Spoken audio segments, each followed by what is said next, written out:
Hello and welcome back to xEUCF 2021 in Bruges. My name is Sean Colfer.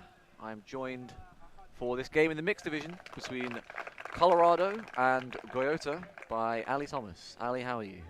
I'm well, Sean. I'm a little bit cold. It's been quite a long day out in some pretty rainy weather, but enjoying the frisbee. Hope everybody at home is too. Yep, it's been pretty inclement weather out here, so rainy, windy. It looks as though some of that has abated, and we have some slightly nicer conditions to play this final game in. This game, which is pretty important in the pool.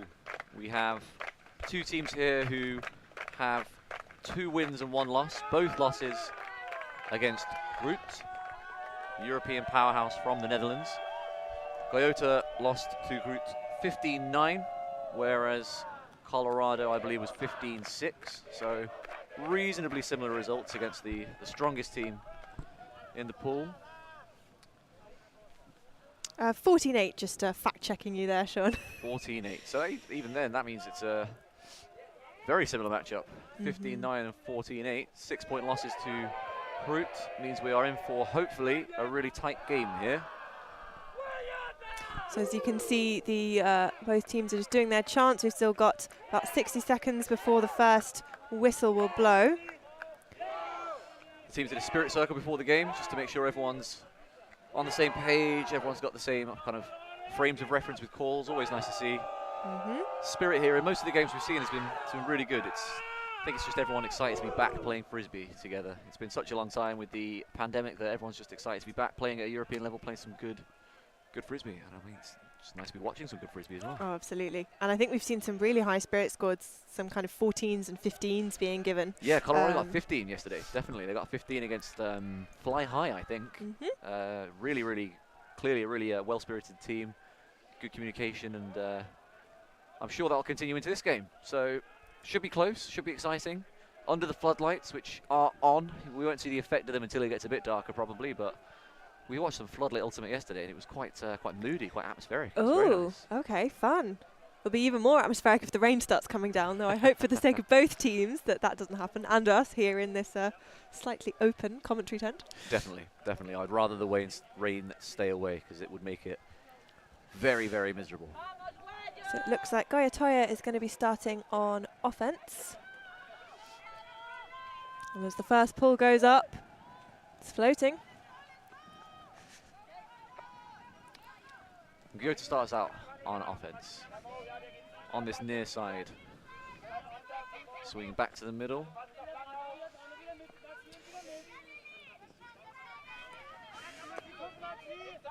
Colorado offense forcing Guayota back into the middle of the field. It's very, very muddy and sticky in the middle of the field there. Sagging off, it's Guayota on this near side. Still moving it around the handlers.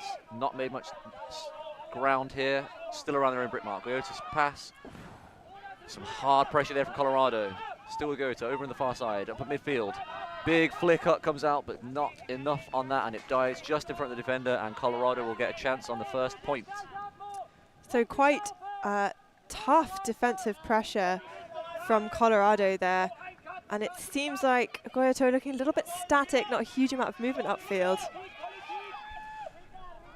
Colorado coming out in stack offense. Big flick up comes out, looking for number 46. Still looking at the end zone, nothing doing there. Turns around, looks for the dump. Good face mark from Guayota, but his reset comes out. With number 6, Severin Kukol, one of the captains of the team. Big blade over to number 9, Tim Stulet. Doesn't like that look into the end zone. He's looking around, puts it into the front of the end zone, and there is the first goal. Severin Kukol with the goal, putting it in for Colorado. There's a break on the first point, Ali. My inner German, those watching the streams earlier know that I would tend to be a little bit biased towards German teams. So I am quite happy with that. And I imagine they will too. That's some really nice, patient end zone offense. Although I'm not a huge fan of looking off a woman at the first time of asking, then throwing it to a man. These things happen. Yeah, I did think the first look off was probably a good decision, but then he just threw it to pretty much the same cut. So perhaps it was comfort level with the cutter. Let's give him the benefit of the doubt. But yeah, it's a good start for Colorado.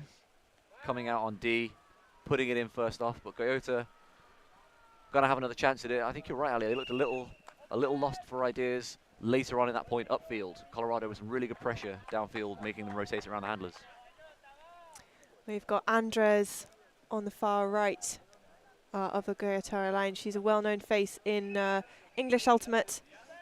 Plays for SICK over in London, and she is a devastating upfield cutter.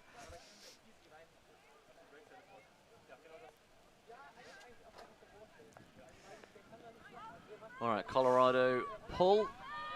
Nice pull. Up past the brick mark. And hits the ground before Guayota field. Guayota with the disc. Handler streaks deep immediately. Rolling away a little bit. Great layout bid. Not quite enough, but that looked like a clearly set up play from Guayota. Just a little bit too much OI on that throw, Ali. Yeah, I think so too. And we've seen a lot of teams struggle with scoring on this right-hand end zone. There is a tiny bit of a downwind breeze, which if the underside of the disc is exposed to, can carry the disc a bit further than throwers initially intend. So Colorado, another chance for a break here. We're on this near side. That's number 44 with the disc. Down the line. Hits number 24, goes deep. Looking for Perrin Moore, and Perrin Moore rolls it in, and that is 2 breaks in a row to start the game. Colorado starting out well on top here. Yeah, their flow was very smooth. There were lots of hard, well-timed cuts. They're just looking very silky right now.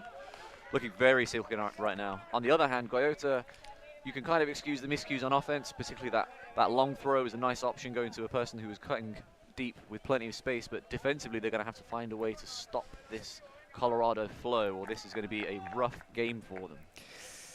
It is also hard, you know, this is 7 o'clock local time. We've had a long and wet day. Some teams, though, thankfully not these teams, were actually told after they'd already showered and gone home that they needed to come back and play a game in the evening due to some kind of scheduling mishaps. So having to sit around in a tent being damp for a few hours can kind of also put a damper on your enthusiasm to go out and play some muddy frisbee. Yeah, that would definitely not be an ideal situation, particularly as you say, Ali, these fields are getting slightly cut up now. We've had 2 days of play on them. It's a great venue here in Bruges, normal venue for Tom's tourney, for those of you who have been to Tom's before, but these fields are starting to feel the effect of several games on them. So we're now with Guayota again on offense, center in the disc. Straight through the middle, it's Andres on the disc. Andres through the middle again. Navasa on the disc. Navasa with a big shot out. Great shot out to Puerta. Reels it in the end zone, and Guayota with a much needed hold to put them on the board. It's 2-1. Nice clean hold for Guayota. As you say, they look much more confident.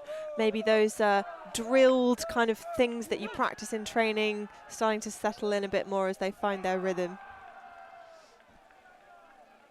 Yeah, I think it was the kind of point they were after a couple of points with some offensive miscues. First point, they were stymied a bit. Second point, that huck didn't come off, but that point was nice and easy. Found some flow, a nice expansive option to the back left corner of the end zone, the near corner as we look at it.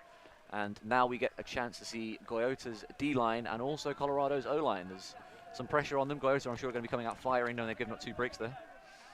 Yeah, I can only imagine that being a breakdown is something that will put a fire in your belly offensively. Definitely, definitely. I'm also thinking Brown is an interesting choice. It means the mud won't show up, but also then surely you want to show off your mud stains to show that you've been bidding.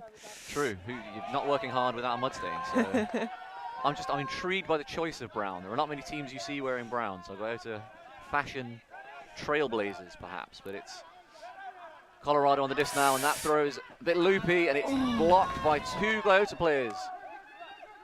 Picked up quickly, but a slip in the muddy, sticky area outside the end zone. Lefty handler with the disc. It's a violent back to the female handler. Looks for the immediate continuation, but that is a little bit too far, and it is a turnover. Guayota to give the disc back just outside the Colorado end zone.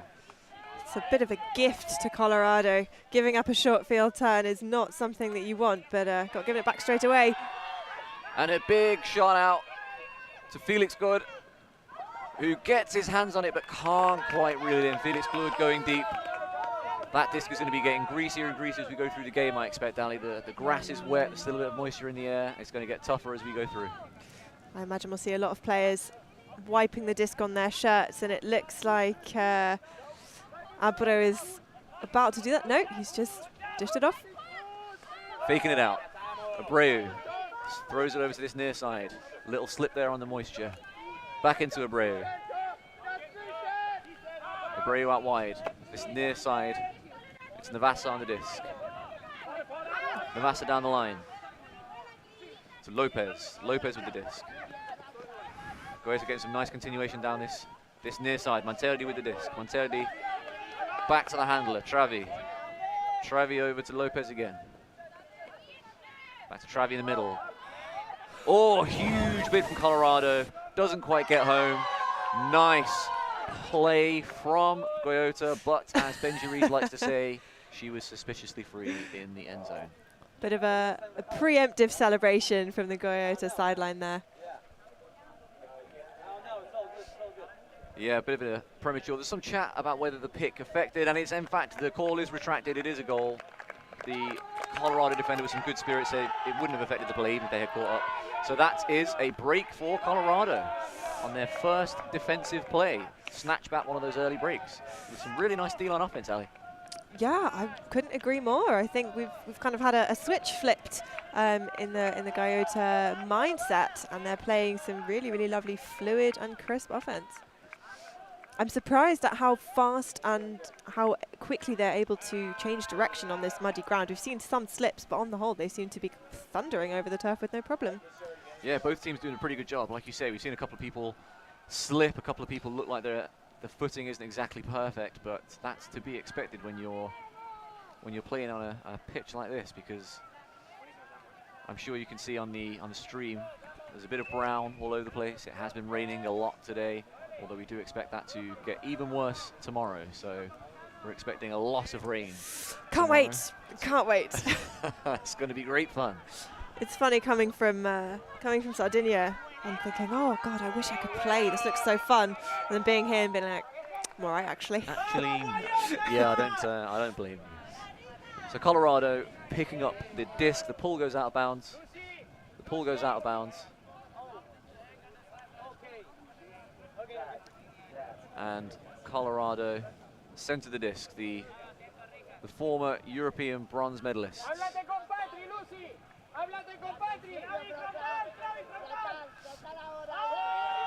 Over to this far side, but a little bit too far for the cutter, and it's another opportunity for Guayota. Yeah, I'm not quite sure what's happened to this Colorado team. They had such a strong start, but it seems like it might have been a bit of a flash in the pan. Maybe they need to get this D-line back out there. Always Guayota. get the D-line on. Always get the D-line on. Guayota. Oh. Looking to get it in down the line. But the throw from number 2 just a little bit too far out and didn't quite get there. So we are now back with Colorado on this near sideline. Well in their own half. Centered back into the field. Kusik on the disc.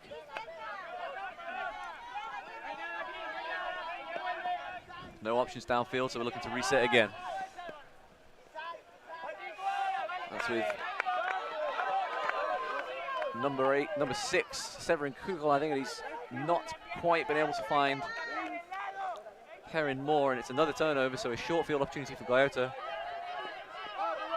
Guayota's over to the far sideline. Oof. Staggering a little bit. Into the hands of Bray, who can't quite find his man in the end zone, and that is a turnover, and that's another golden opportunity for Guayota. They've had 2 short field opportunities and have struggled with the short field opportunities. Yeah, they look like they've been very okay working it under or throwing a deep shot, but yeah, something about that last pass into the end zone can be tricky. Maltefos with the big swing over to this near side. Young on the disc. Young into the middle of the field. Big hut goes up. 2 underneath it. Great block there. Marquez reaching up, knocking it out of the air, and winning possession back for the team from Tenerife. It's a decisive jump. Bit of a low swing, but well caught. Monterde on the disc. Monterde to Navasa. Marquez now. Got the block. Fakes that rip deep. Swings it back in. Travi. Over here to Navasa. Navasa. A D by the number 6. Can't connect because Perrin Moore is in the way. You may have noticed we're saying the name Navasa a lot. There are 3 Navasas on Guayota, so I will start differentiating when I remember to do that. Colorado on the disc now. Nice IO break into the center of the field. Moving it quickly. Women cutting downfield and the men in the backfield here. Handler slashes across. Bit isolated now as we get higher in the stall count, but a good break over to that far side. It's very violent fakes from both teams here. And that is a real hero maker pass. Over everybody's head though. Perrin Moore can't reel it in the back of the end zone, and it's going to be another chance for Guayota. A lot of turnovers on this point, Ali. Yeah, that's now 7 in total, I think. So yeah, not the cleanest point. I think perhaps it's very early in the game to say that fatigue is setting in, but running on very soft and soggy ground is much more tiring, and especially when it's been a long point. You're not wrong, and I think it feels as though the wind is starting to pick up a little bit as well. It's getting a little bit darker. It's going to start getting like interesting conditions for everybody. If Guayota work it up to, Guayota work it up. Oh gosh! Oh my word! Well, that is a sequence you do not see every day. Swung into the center of the field. Monterde can't catch it. Hits off his mark's chest, and he lays out and catches it. A hand slap for Monterde to keep his concentration there is pretty impressive stuff. And I have to say, that is a very smart thing to do to call a timeout, because I think everyone just needs a bit of a break and to collect their thoughts. That's incredible. That needs to be on like an ultimate frisbee version of You've Been Framed. Oh wow, and I think it's a smart call by Guayota to call that timeout and maybe just calm everyone's nerves after that sequence of events. Absolutely, kind of thing you really don't see very often. But Guayota started, it looked like they were a little static on offense and they were struggling to find their flow, but I tell you what, they've found their flow on defense. They're really making this Colorado O-line work and getting the disc off them a number of times, as we've seen at this point, with 7 turnovers already and Monterde saving an 8th. But it looks as though this is going to be the close game we expected, Ali. Yeah, I mean, I would expect nothing less from teams who've, majority of wins, and they've faced against some of the top teams in Europe. They are some of the top teams in Europe. And they've had 2 days now to kind of gel as a team and to work out any sort of tournament jitters, really attempt to adapt to these conditions as much as these conditions can be adapted to.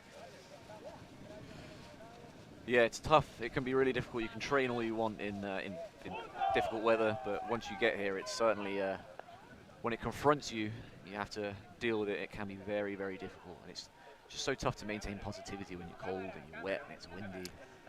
Also, it's 7:15. I've True. never played a game that late as a tournament. I don't know how they have the energy.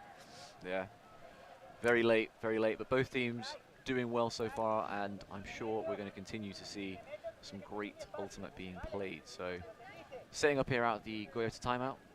Guayota set up in a pretty standard 2-5 vertical stack, and Colorado just for some pretty standard match D. It looks like setting up, no poachers or anything that I can see. Colorado tied for 15th in Worlds in 2018, so they do have some pedigree. I love number 14's flicks. He threw a backhand there, but when he throws a flick, he gets down so low, it looks like he puts his whole body into it. And that's a poach off the side of the stack to snatch the disc back for Colorado. Didn't quite see the male poach kind of lurking in the lane, and it's now back into the center of the field with Tobias Kusik. Centered back again. Severin Kukol with the disc. Moves it up to Perrin Moore, and Perrin Moore throws the score. Colorado hold, but that is a tough hold, and Guayota are going to feel pretty good, I think, about the pressure they're able to exert on that Colorado O-line. Yeah, I think a very grindy point, and it is always devastating when you go out there and you force multiple turns and you have multiple offenses, and then the other team gets the point and you feel like all of your efforts have just gone for nothing. So Guayota's O-line out now. They'll be looking to avoid the kind of jitters they had in the first few points. Yeah, this may be, I feel, like a game that might go in sort of fits and starts. You might have a D roll from one team, a D roll from the other team, and who knows, maybe even a universe. We can only hope. Fingers crossed for an exciting conclusion to the game. So, Colorado getting ready to pull to Guayota, Spanish team. Guayota, a team that don't attend every European event. They have a history of kind of sometimes taking years off or doing other things. But when they are around, they're a very athletic, very quick team, have really good cohesion and chemistry. And we have seen some of that with the play from their D-line offense so far. Let's see if we see it from their O-line. Another good pull from Colorado. Just around about the brick mark and centered into the middle of the field. Ooh, wearing a mask while playing, interesting. Yeah, that's the first mask I've seen while playing from Hamilton. Over to that far side. Guayota a bit more movement downfield than they've had so far, and they have a huge poach batch here. That is number 2. Got plenty of space. Big bid, but Hamilton's able to reel it in. What a bit. Back into the center of the field. Guayota not making huge amounts of ground, but they are inching themselves further up the field. It's very, very, very saggy from the Colorado handlers. It's a huge hammer looking for Hamilton. Oh, what a great catch from Hamilton in the end zone. That is a hold from Guayota, and what a way to do it. Just absolutely visionary, throwing it past every single other person. He only had eyes for Hamilton. That's absolutely incredible. Maybe more people should start wearing masks. It's clearly helpful. Maybe. The only evidence we have is that people who wear masks make fantastic layout catches. So I think that's what everyone needs to start doing. Yeah, definitely. Hello to everybody watching on YouTube live.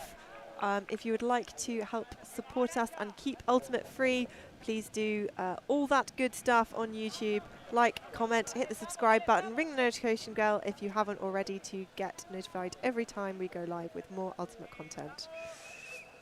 Just seeing a replay of that hammer. It's a really good hammer and a fantastic reel. I think one of those plays that will probably make it onto any highlight reel for the tournament. So Guayota's O-line doing their job. Now back out with the D-line, who've been able to put lots of pressure on Colorado so far. Slightly shorter pull from Guayota. Yep. Colorado coming out in a more horizontal alignment. Really good pressure on that underthrow, but reeled in nicely by Lucy Wertheimer. Oh, and there's a lot of contact on that catch, but it looks as though the Colorado player is going to say that he was not going to reel it in. Stenzel perhaps was caught just underneath it, despite the contact. So Guayota's D-line getting another chance here with number 10, Puerta, on that far side. Puerta can't see any options. Goes deep, but that is intercepted. Looked like a high stall opportunity, but we're back with madx. Down to Kuko. Surveying the end zone, can't see any options. Only options on the break side. Back to madx. Great layout to preserve possession there. madx with the disc, looking for that inside channel. Nothing around either. Comes back to the handler. Voss with the disc, back into madx in the center of the field. Now onto this near side, lefty backhand, and that is enough for the Colorado hold. Goes into number 36, Felix Glud. My German pronunciations are not the best, but we do have Ali here to correct me in case I make any glaring errors. Glöder. Glöder. We have talked about pronouncing every letter, and I just choose to ignore it in the heat of the moment, clearly. But well, the worst was last week when, you know, for context, I have a German passport, I am half German, I speak passable German, and a German guy came up to me after and said, "Yeah, you didn't pronounce my name too badly." ooh. Oh, dagger in the heart. Oh, no. Well, it's not too badly. At least it wasn't, you pronounced it completely wrong. It could have been worse. It could have been worse. I would rather it had been that rather than you tried. That was an attempt. How would it have felt if you said you tried? You know, you are English, so I understand. That would have been, I imagine, even worse. I would have shouted at him in German. Well, we're likely to hear lots of shouting in German at this point. We have Colorado on D. I'm sure we're going to be getting some plenty of noise from the sideline. They've got a fairly big squad. It seems to me they have a couple more players than Guayota, but it is pretty balanced. And big pull comes up there from Kukol into the end zone, and Guayota are able to center it just outside. Just looking downfield, seeing what the options are.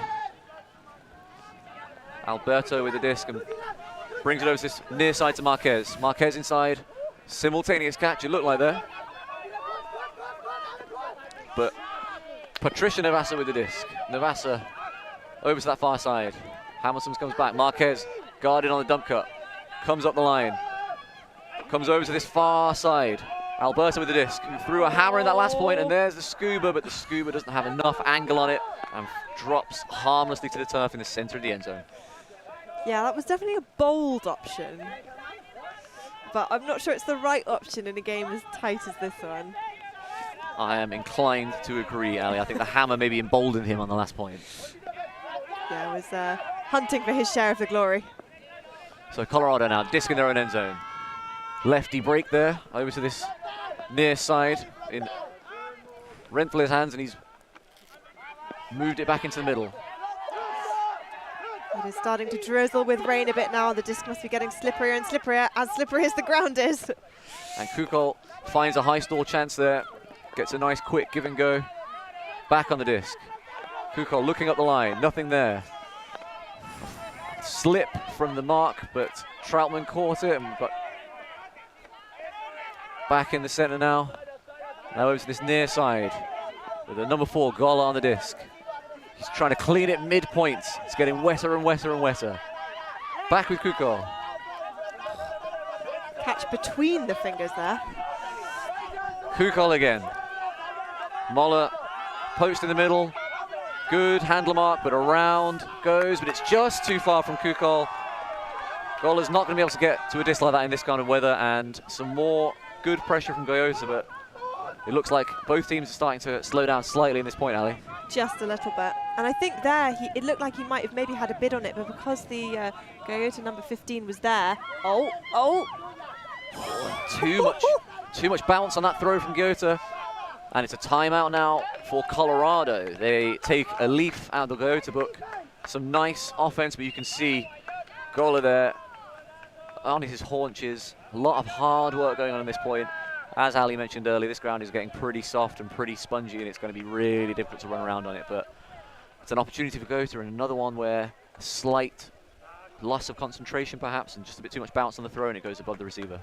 The wind is also gusting a bit, so it might have been one of those situations where there's no wind when you release the disc, but then suddenly a gust of wind appears out of seemingly nowhere and interferes with your ideas. That's a nice rhyme. But there's been some really beautiful timing from Colorado. Just when the disc kind of swings to the break side, there's immediately a continuation there, which is really nice to see. Yeah, their offense, when it's working, looks very nice. They've got some nice handler continuation as well. The female cutters coming back in and getting really open on those unders and keeping the disc moving. So you can see why they've had so much success in the mixed division through the years. One of the best German mixed teams, along with obviously Hesslische Erdverkel, the ugly aardvarks. Based near Karlsruhe, near the Haribo factory. Yeah, that's why you will see some gummy bears on their kit. Gummibärchen? Is that how we pronounce it? Gummibärchen. There we are. Thank you. I'm not happy to shout at you in German. I didn't feel too bad about that one. But yeah, that's near the Haribo factory. Not sure. I've never been to that part of Germany. I'm not sure I have either. I've been to the marzipan factory that they have in Lübeck. How was that? It's delicious. This must have smelled very nice. So good. So away from desserts, we have some frisbee going on the field. It's coming in with Armin Gola in the center of the field. Moves it over to number 46, Troutman. Troutman on the disc. Turns down up the line, goes for the around, back to Gola. Gola, the lefty, with the disc just outside the end zone now. Colorado banging on the door. but Guayota with some nice end zone D. Comes back, but after the dump back in to Troutman, some nice, easy score open or available to Kukol at the front of the end zone, and Colorado are able to convert after the timeout. And it was an absolutely huge bid on the mark from Patricia Navassa. I imagine that was a high stall situation. She was really giving everything that she could to try and block that throw, but unfortunately just not quite enough. So another hold for Colorado. They are up 5-3, still got that break from the beginning of the game. They came out with 2 breaks to start us off, 5-3 to the Germans. So what else have you been looking at, Ali? What else have you been watching while you've been here?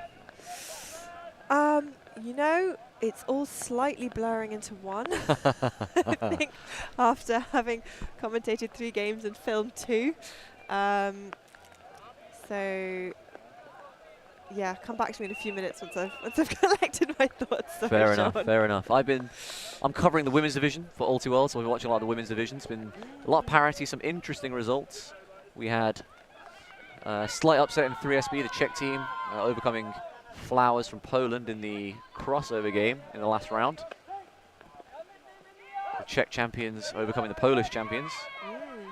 But now we have Guayota from Tenerife back on offense, over on that far side. Nice inside break to Alberto, the Maverick, who's throwing the hammer and the scuba. We've got Marquez now. Marquez with a really nice backhand IO. Is it going to be too close to the sideline? No, it's not reeled in for the score, and that is a nice, quick hold for Guayota. Sometimes you just see a disc float out, and it just makes you feel very happy when it just perfectly lands and the cutter catches it in stride. It's just frisbee things. Definitely, and the way that Marquez, the way he released that, looked like a great throw the whole way. He's been an asset so far on D, got a big block earlier in the game, and showing that he is able to be a threat in more ways than one, with a really nice assist for that score. 5-4. So a clean hold, which has been relatively rare thus far of the 9 points that we've seen.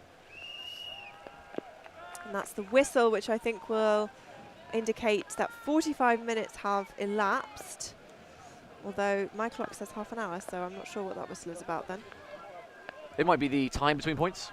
I know that they're being quite hot on time between points, making sure teams aren't prevaricating too much, getting the action going. There we go. Oh yes, the what do we want 2 whistles. That was a chant. It was. It was. 2016. Yeah. So it looks like that pull landed in and rolled out. So it was a nice pull for Guayota. It was allowed them to set their D down there. Or did it? No. No, it was out. So it looks like it's been bricked. Oh. That was unexpected. The water just came off our tent, I assume with like a burst of wind. That was a shock. I wasn't expecting that. But both Ali and I are dry. Don't worry, it did not land on either of us. So Colorado now with the disc on the brick mark. Moving it up on that far side. Big hut goes up. Oh, and the Guayota player falls over. Really ill-timed. It looked like he had position on it, but it allows Colorado to get a nice, easy score. The assist coming there from Tim Stulett after the mark fell over. Looked like it was Hamilton, I think, just as he put his foot down to contest, coming straight to him. His feet betrayed him. Yeah, it did look like he maybe was sort of planting to push off and jump up, and then the ground was just too slippery to give him any purchase, and unfortunately fell over. But he looks fine, so that's the main thing. Yeah, looks like pride injured more than anything else. Yes. I'm looking around at the boots we see here, Ali. I see a lot of people wearing kind of blades, which are definitely more popular in Ultimate nowadays, but very few that I can see of the old-fashioned studs, which is the kind of thing you might want in conditions like these. But I suppose, I mean, they don't really make as many of the studded boots nowadays, particularly people from Ultimate. It seems to be a lot of blade to help you with those quick turns. That's true, and metal kind of more rugby style boots are incredibly helpful in games like these. I do love Tokai cleats, one of the sponsors of this tournament. They're excellent for kind of more harder ground, but I find they tend to get a little bit gummed up on softer ground. So can't wait for them to release a line of metal studs. Yeah, it's definitely a problem that everyone has with the blades. The grass and the mud gets in between them in really, really wet conditions. So we've already seen a few slips. And here's Guayota now on offense, catching that pull in stride. Over onto that far side. It's the first time I think we've seen a Colorado zone, and a nice blade across from Andres. And now we're on this near side here. Monterde with the disc, goes back inside. Puerta goes over to the far side. Gabaldoni. Back to Puerta. Puerta's throw intercepted by Colorado, turnover, and sent deep by Kuchel, but then intercepted by Guayota. So we're back with Gabaldoni on this far side, and Gabaldoni now with a big backhand rip. Kuchel's going over towards it, but a good read from Guayota. It's sitting, but Kuchel's able to win that aerial battle and knocks it away. Spicy few seconds in that point there, Ali. Yeah, God, that disc looked like it was going to hang forever. Very slow descent. Nice backhand over to the far side, but it can't quite connect with the receiver. And so it's back with Puerta to Andres. Monterde. Now with Gabaldoni. And Gabaldoni throws it over, totally unmarked, in the back corner of the end zone there. I believe that is one of our Navasas, but she is wearing number 2, which I do not have on my... It's 22, sorry, it's 22. My eyes betray me, and that is Patricia Navasa. I thought it was Patricia, or one of the Navasas, so a nice score there for Guayota. And also 2 Ds by Puerta in that point. Keeping an eye out for those deep shots and ready to snaffle them and gobble them up like a delicious Belgian waffle. Yeah, Puerta and Kuchel with a couple of deep Ds there. It looked like they were kind of playing tennis for a moment. But a Guayota hold after all that. So still a very close game. We've got about 10 minutes left before the sort of half-time cap will go, if neither team gets to 8 before then. Both teams playing decent mix so far, Ali. I mean, we're using the women mainly in cutting positions. There's not that many of the female players being used in handling spots. We'll see how we progress as we go through this game. Another big pull from Guayota, pinning Colorado at the back of their end zone. And on cue, there is a female handler back there for Colorado. Aha, love to see it. So Colorado just outside their own end zone. Glud with the disc. Glude. Big throw comes out from Fuss. Fantastic block from the Guayota defender. Looks like number 22, Navasa, was able to get in there, get his hand in there and knock it away. And if you look at the height there, there's a big height difference, but because his positioning was so much better, his read on the disc was so much better, able to just bat that away like a cat batting a toy.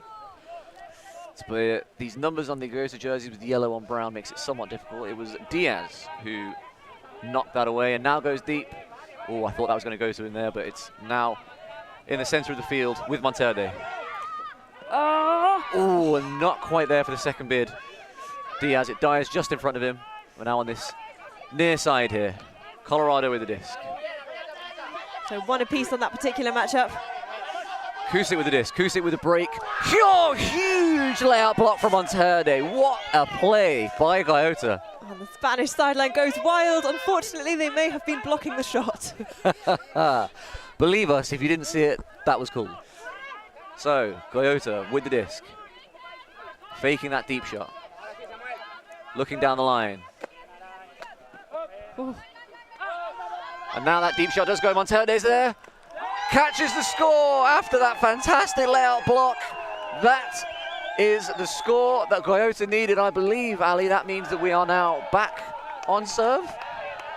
Yes, that sounds right. Although, unless Colorado broke in the first point.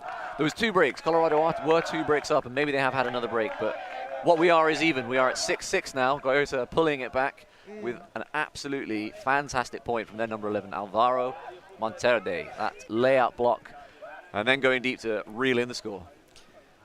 Yeah, really, really incredible point, and it seems like the Guayota team is just really fired up now. And there are some teams which maybe we associate with being a little bit more fiery, a little bit more passionate, those from slightly warmer countries.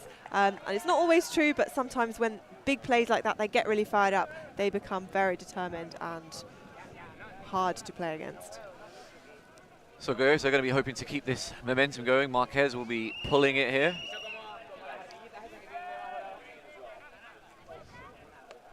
Colorado ready. So 6-6. Spicy game so far. Big roller pull. Gets to the front of the end zone where it's fielded, and now in with Breitzman. Moves it back over. Forward onto this near side. Colorado running down this near side. Stenzel with the disc. Stenzel looking downfield. Another throw down this line. That's Madx. Madx with the disc. Madx looks back in. Stenzel goes up the line.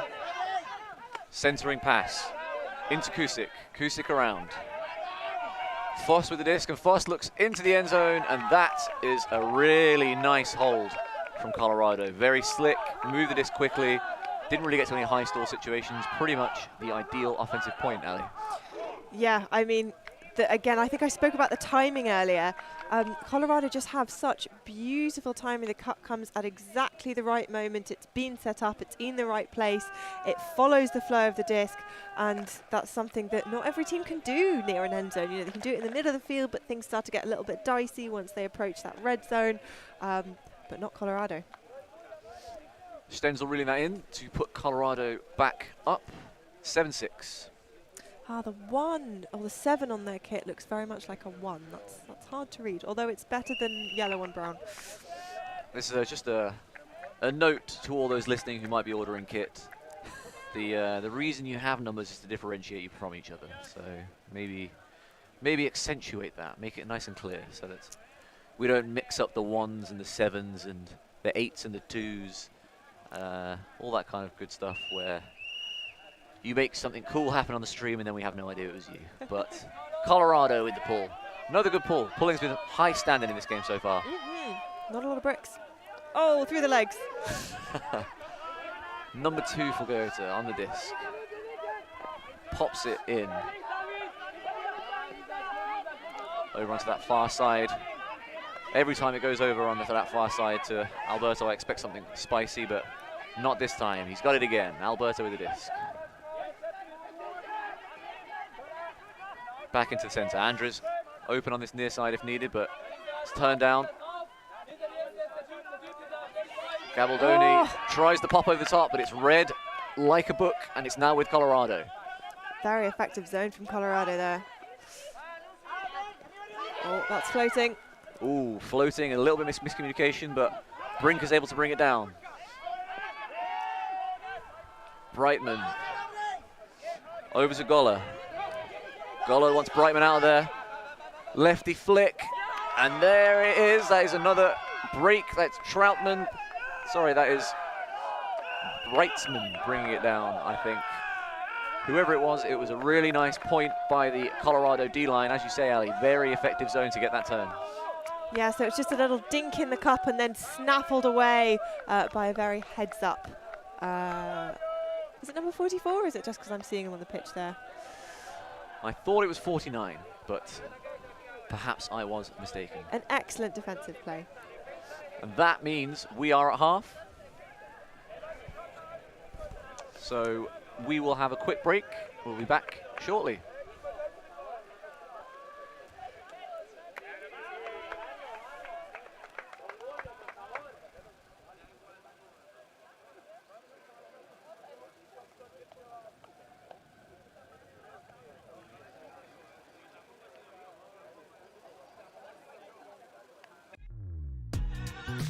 We are a group of ultimate players, coaches and video enthusiasts. We've worked with the major federations and the greatest events. We're on a mission to make Ultimate huge. We want our videos and live streams to be free to watch. We want to make stories that not only reach you, but also reach people outside the Ultimate community. Like and subscribe, Ulti.TV, the best in the world. Become a member and fund fund our our work to cover more events in the future and to bring more stories and live coverage to the eyes of the ultimate world and beyond.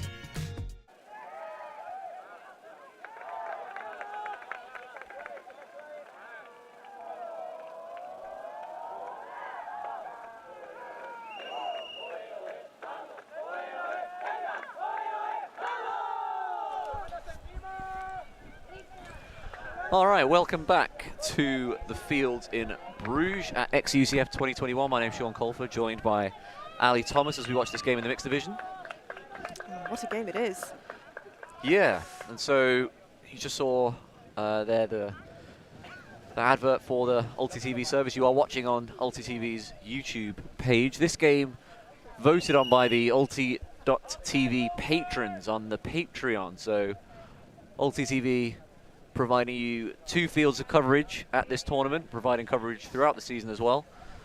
If you want to be part of that and help ulti.TV deliver even more coverage, even better coverage for tournaments in the future, then you too can join the Patreon and have a say in some games being streamed and just help out Ultimate coverage as it continues to improve. Go on ulti.TV's Patreon and you can be part of it, and it's a very worthwhile service, isn't it, Ali? Yes, it really is. You know, we're helping to keep Ultimate free, no paywalls, just grassroots support. And that is a big throw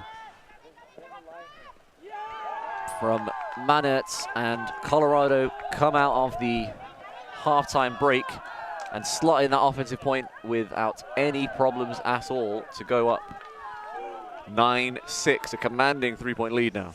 Yeah, starting to pull away a little bit from Guayota, but we have seen them down a few breaks before, and we have seen them fight back. So we'll see how this Guayota O-line is going to fare in this next point. So we're seeing a lot less sunlight now as we get later in the day here in Bruges. The floodlights on. It's certainly a different feel to a lot of the frisbee we usually see. You don't see many games really that happen in the evening, do you? No, and definitely not on grass. You know, sometimes you might see a very brightly lit kind of rubber crumb pitch, but yeah, we normally don't have the funding for floodlit grass pitches. It's true. It's true. It's not frisbee not at that mature point where we can afford the floodlit grass pitches. But I'm sure at some point in the future, with all the ulti.TV coverage bringing more and more exposure to the sport. So Colorado with a big pull, putting Guayota all the way into the end zone. Oof. Did that land in? It looks as though it did land in, so we're on the front cone. Colorado coming down with the zone. Some nice swing in there from Guayota. Straight through the cup. Nice pickup by Navassa. Now on this side with Marquez. Marquez looking upfield. Nice pop over the top to Gabaldoni.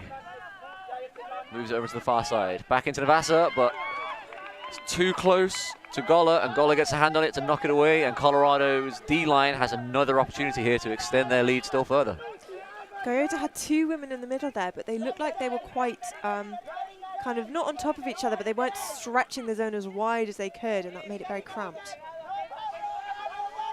Looking for the dump here, and Kuko is able to get free. Kuko with the disc. Big IO flick. Reeled in there, just outside the end zone. Oh. And that is a score, a pop over the top, a really nice break. It looks as though that was caught by Annika Breitzman, but I could be wrong. But it's a really good score, and it's another score for the Colorado D-line, and that makes Guayota's challenge even harder. Yeah, 10-6.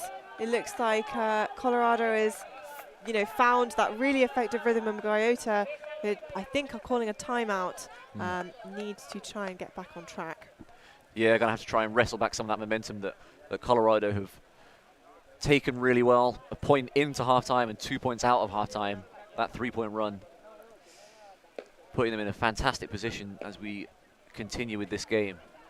So the winner of this game, as we said earlier on, will finish second in the pool behind Dutch powerhouse and one of the favourites for this tournament, Groot, who beat both these teams by 6 points. But lost to someone else in their pool. Groot, I think so. Well, be quite a Or did I? Maybe I dreamed that. a surprise, but stranger things have happened.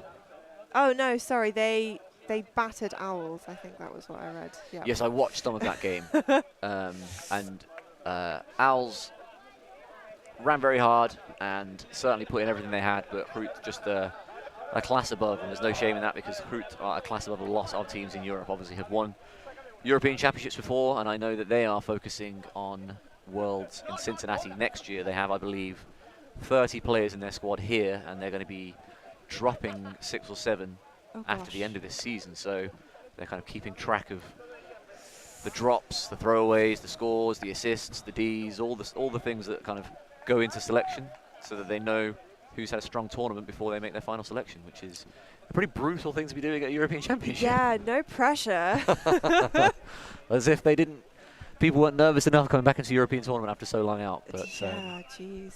But Groot's a class team. No shame in losing to them, as both of these teams have done. But one of these two teams will finish second and put themselves in a nice position moving forward in the mixed division. It looks as though that will be Colorado at the moment, but Guayota out on offense, and there's still plenty that they can have to say about that. So Alberto with the disc on that far side. Inside to Gabaldoni, back to Gabaldoni, a nice run down that far side. They've made up about 25-30 meters in about 6 passes there. Ran through the Colorado zone, but Colorado are sticking with the zone, which is unusual when you get that close to the end zone when you've just been ran through. But Marquez now over to Gabaldoni. Gabaldoni swings it to Navassa. Navassa to Hamilton, and Hamilton finds wide open woman at the front corner, and that was a reasonably easy hold for Guayota at a time where they really, really needed it.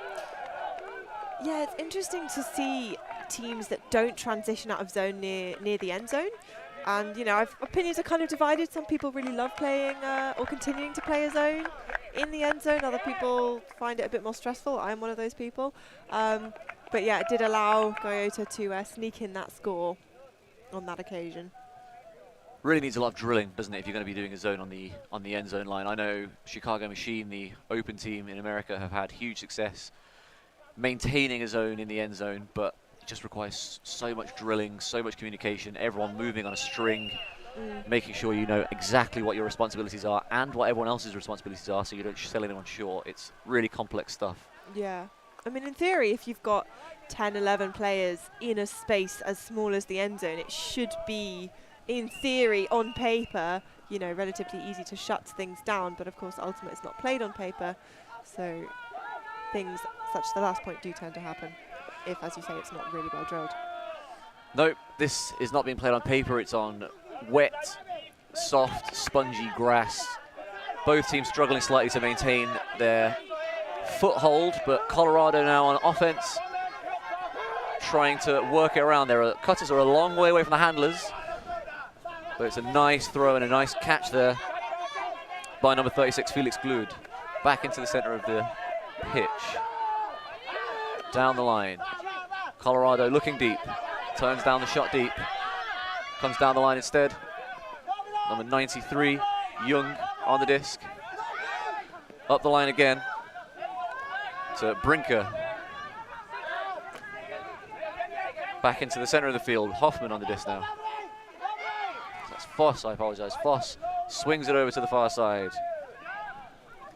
That's a nice shot into the end zone, reeled in by Lisa Kukol, and that is another good hold by Colorado. And Guayota back to that point of kind of struggling to challenge this Colorado O-line. Yeah, I really love that look, the sort of outside in, inside out throw that just found its way perfectly into Kukol's hands there. And, you know, there's only so many times if a team just keeps doing the same thing well that you can say something different. But, you know, Colorado's end zone offense is really crisp and really beautiful to watch. Yeah, clearly teams have been working hard over the last few months to prepare for this tournament. And all that work is certainly paying off here as they are on course to seal second in this pool. So maintaining their 4-point lead. We've just had trades for the last few couple points. So we'll see if Guayota can find some kind of aspirational play or some motivation to hold, and then try and get a break. Yeah, we saw their little run to come back into the game kind of be spurred by Montode's massive layout block in the first half. So perhaps they need something like that to get everyone going again. They seem to be fired up pretty much, you know, when anything happens, though. So how do you improve on more fire? Just oil. Throw oil on it, which we don't have much of in the UK at the moment. But oh God! But we're in Belgium and they have no problems with oil here. So oil on the fire. Anyone at home, do not... Average of 30 seconds. I think that about kept it level. Yeah, fantastic layout catch from Guayota. And then that cheeky little lead pass. Oh.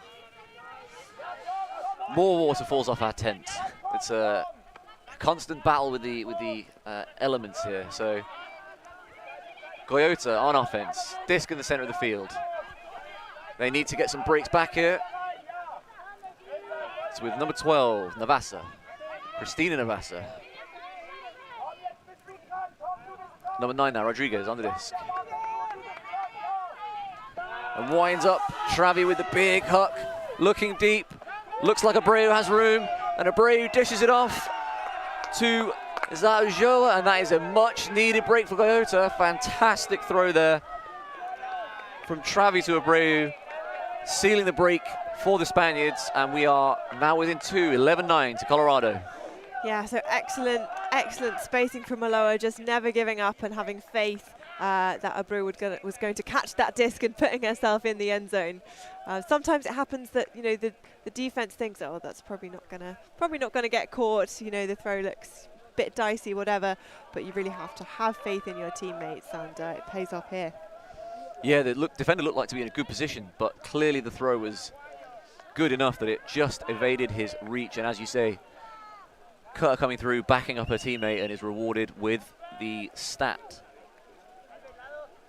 So a break for Guayota, trying to make this game interesting, even more interesting than it already is. We've certainly had some great plays. I think you could probably make a 2-3 minute highlight video just of plays from this game alone. And throw in some people falling over for comic effect. Have a low light reel. Marquez with the big pull. Colorado now with the disc around the brick mark. Still in that split stack look. Seems to like that, leaving the middle of the field open. Oh, a brilliant handler cut there. Got plenty of space there.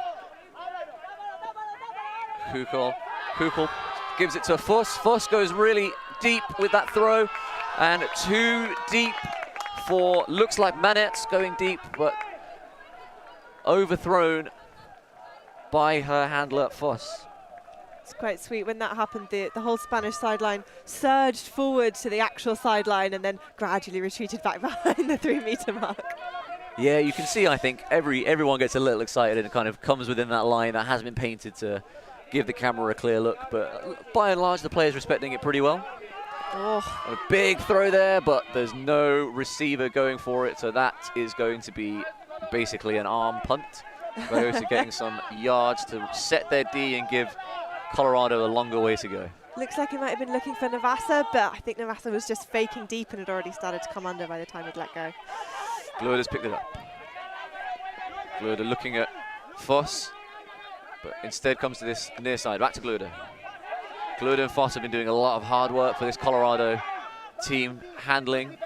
That's now with Manet. Manet down the line. So this number 44, whose name is not on our list. Guayota again. Guayota looking at the end zone.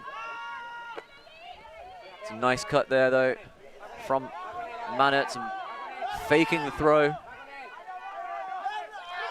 Absolutely fantastic inside throw there to Foss. And Foss pops it in to Guayota, and Colorado are able to stop the ROP and get a hold.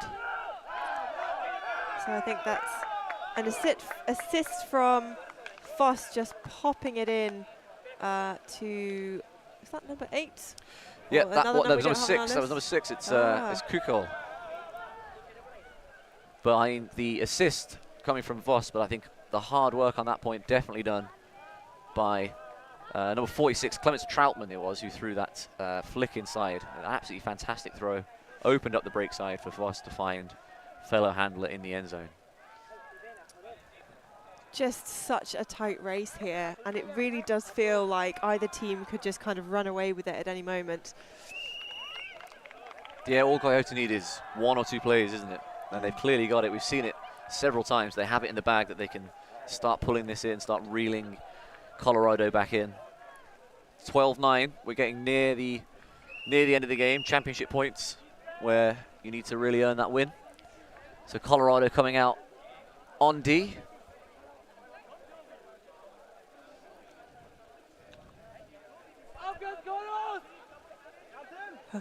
Loud shout of "Let's go" from the Colorado sideline. Even I understand that with my Year 9 German. Auf geht's. I know what that means. Los geht's. Well, I heard gates. They're basically the same. And there we go, Guayota moving around on this near side. We haven't seen anything spicy from Alberto in a while now. Getting quite antsy about it. But Monterde with the disc in the center of the field. Monterde comes across, looks like that's caught by Aneros. Oh, and a great layout block. Looks to me like that's Armin Goller, who has been huge for this Colorado D-line, handling, making plays. And that is a fantastic layout block there. Yeah, I think he was given like a tiny bit of an edge because the throw came just a tiny bit too late. But yeah, he definitely needed to stretch out to get that. And yeah, another one for the highlight reel. Another one for the highlight reel. So it's with number 93, Jung. Jung gives it back to the handler and then over to Goller on this far side after that lovely inside-out backhand and then an inside-out flick just outside the end zone there. It looks as though they're calling that Maxi Hoffman's just outside the end zone, but there's some discussion about it. I think Andres might be calling it in, or she might be calling a pick. It's not very clear. Or she might be saying, I don't know. Yes. It could be anything.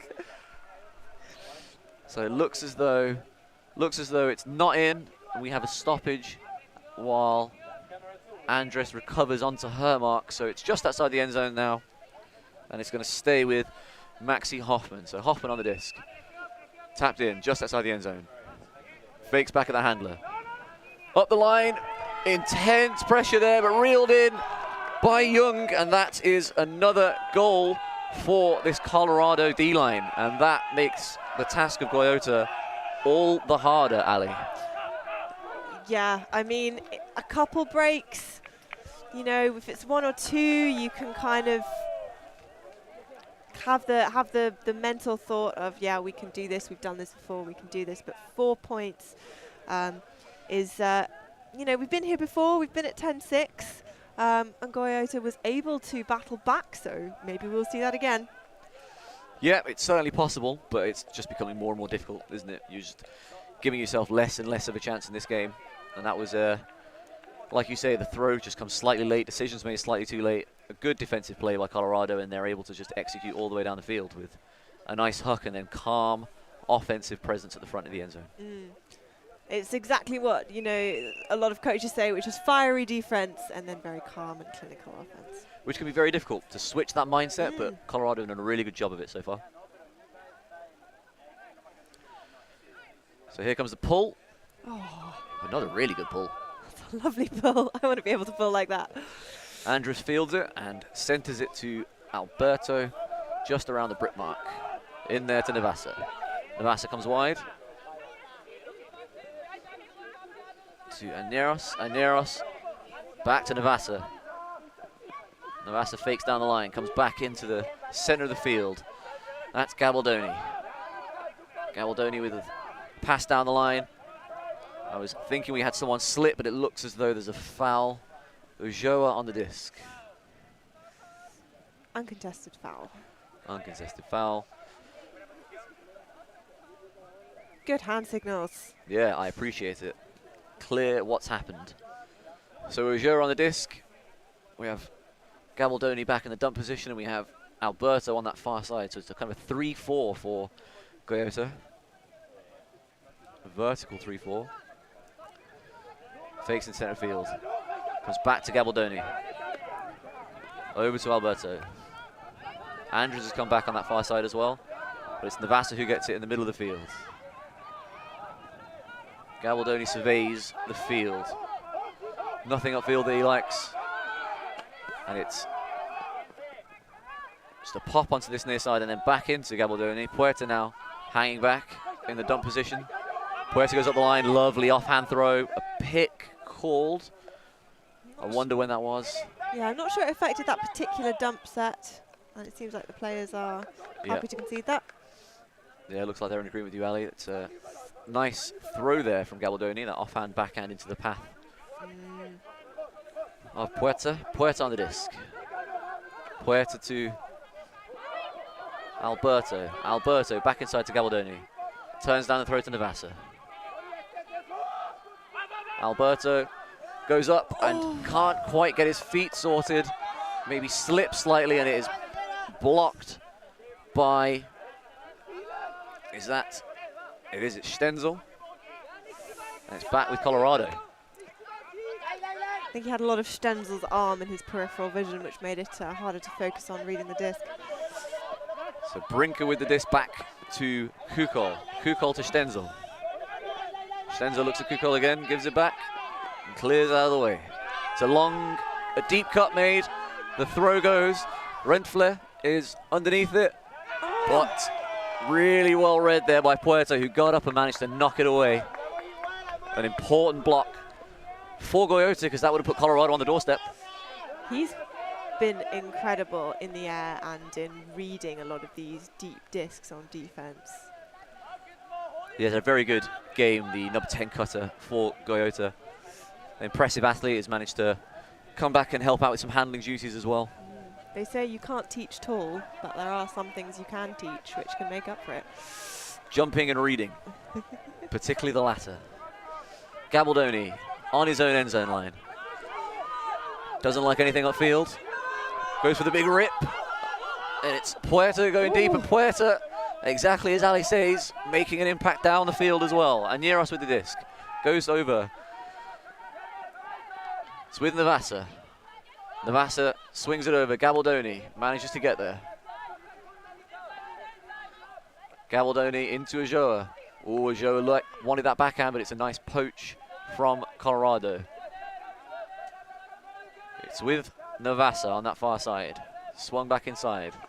There's Alberto. Alberto just pops it over the top to Gabaldoni, and that is a really nice point for Guayota once they manage to get the disc back after that good block from Puerta in their own end zone. And that's a much needed hold for Guayota.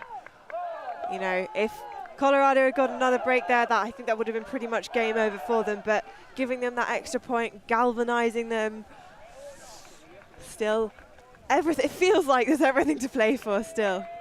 It does feel like there's everything to play for. There's still time here, still time. If we get a break here, we're back to 13-11, it starts to become closer and closer, and as we saw in the game I commentated earlier, Free Speed and Costa Rica in the open division. Costa Rica were up big, Free Speed got one break, and then Costa Rica started getting a bit tight, a bit nervous. Free Speed got another break, and brought it all the way back.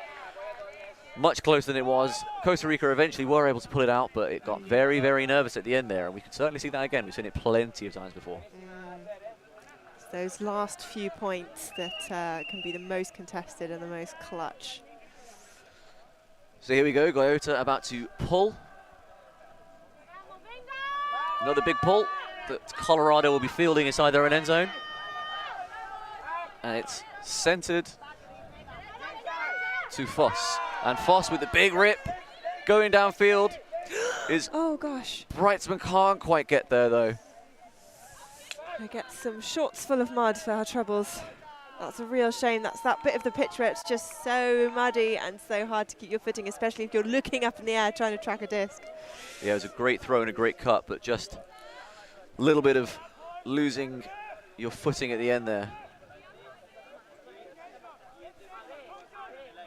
Oh, it's not Breitzman, but it is 46, a female 46, which we do not have on our roster, so whoever you are, that was a really good cut. So Guayota really desperately going to need to make this offense count inside their own end zone. Over to the far side.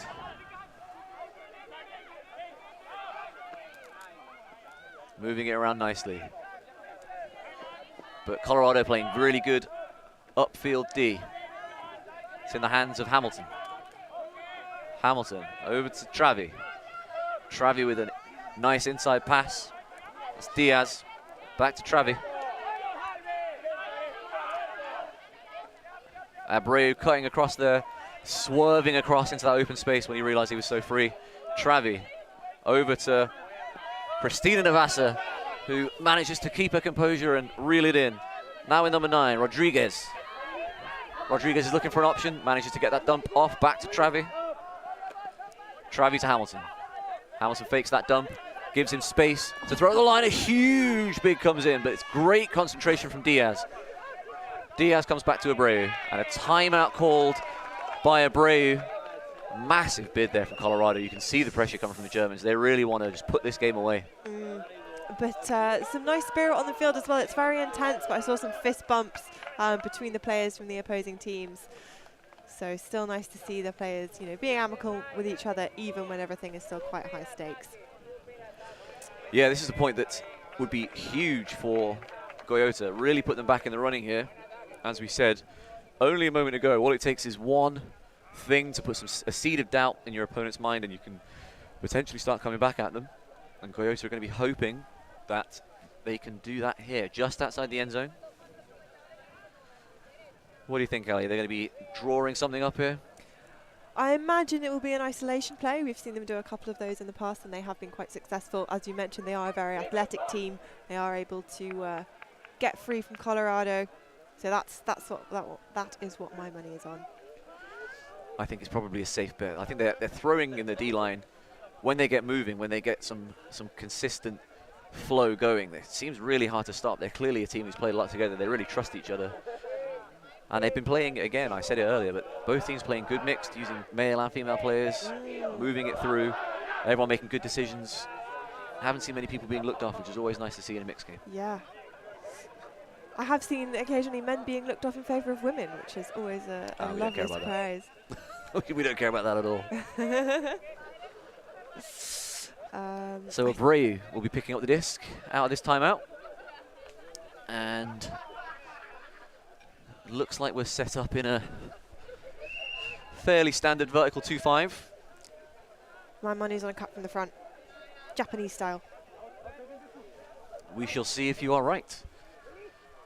Colorado set up as well. We do have a slight adjustment to a usual D. They've got marks on both sides, one off the front of the stack as well.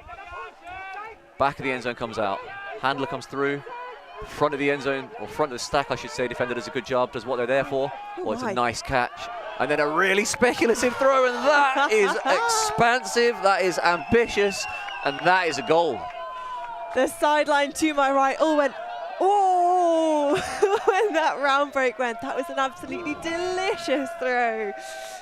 No hesitation from Travi, throwing to Diaz in that back corner, and that is a big score for Guayota, trying to pull them back into this game.